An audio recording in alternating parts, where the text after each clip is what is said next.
think that you know what I'm talking about. So you would be able to recognize if you're in a sales-led organization or an engineering-led organization. I don't know you, but if you're a tech product manager, you probably fall in one of these two scenarios. You're either working in a sales-led organization or in an engineering-led organization. And you may say, actually, I'm one of the few cases that is working at the product-led organization. Well, product-led is just sales-led in disguise. They replace the term sales with growth, and instead of having a team devoted to selling the product, they actually expect the product to sell itself. So, following this reasoning that you're either in one of these two scenarios, how do you actually know if you're in a sales-led organization or if you're in an engineering-led organization? Well, if you're familiar with running after what sales as promised to the clients instead of following your roadmap, then you're probably in a sales-led organization.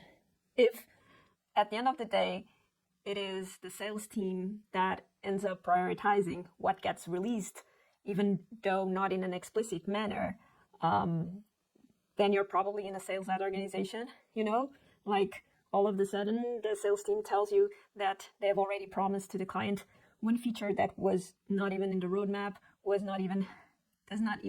not have a clear rationale behind it, and you have to run after that and to prioritize that at the cost of the other things that the team has kind of built a rationale to prioritize, then you're probably in a sales-led organization.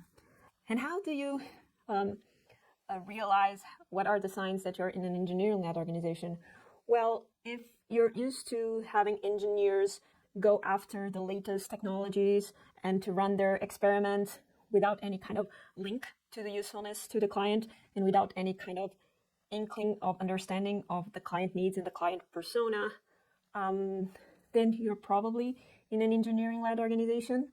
And I think that you know what I'm talking about. So you would be able to recognize if you're in a sales-led organization or an engineering-led organization. So if these two main scenarios are true, and if most of the product managers are either in a sales-led organization or engineering-led organization, where is the user? Where are the user needs being prioritized? They aren't. And it's no wonder in this kind of scenarios that the user ends up being an afterthought, because sales-led is typically short-termed. So you have the quarterly goals linked to a revenue increase of X%, and you will try to meet those short-term goals at the expense of deeply understanding the user and probably in the long term being able to serve the user in a much better way. And if you're engineering-led, well, you go after the latest shiny technology and you want to experiment with it. And in those conversations, the user is also nowhere to be found. So these kinds of mysteries of where is the user, or when you release a new feature, stop being such a mystery when you understand and when you think and when you realize that these are very two prevalent scenarios.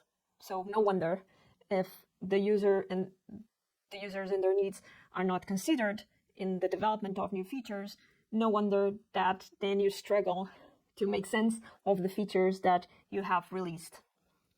So we have to make this very explicit so that we can address it. I think that many organizations and product teams don't realize that the user ends up being an afterthought almost by design. It's because the incentives and the goals are not aligned with the goals of the users. So for a role that is supposed to be the voice of the user alongside with design, what is the space to act in a sales-led organization or in an engineering-led organization is a very small space, because you have to understand that the development of features is in fact being prioritized by sales or being prioritized by engineers, but it's not being prioritized by product managers, nor by an understanding driven by design research. So what to do in this situation if you actually want to have autonomy as a product manager and have some power to decide based on what's best for the users? I think you need to realize from the get-go what is the mission that the company is trying to serve.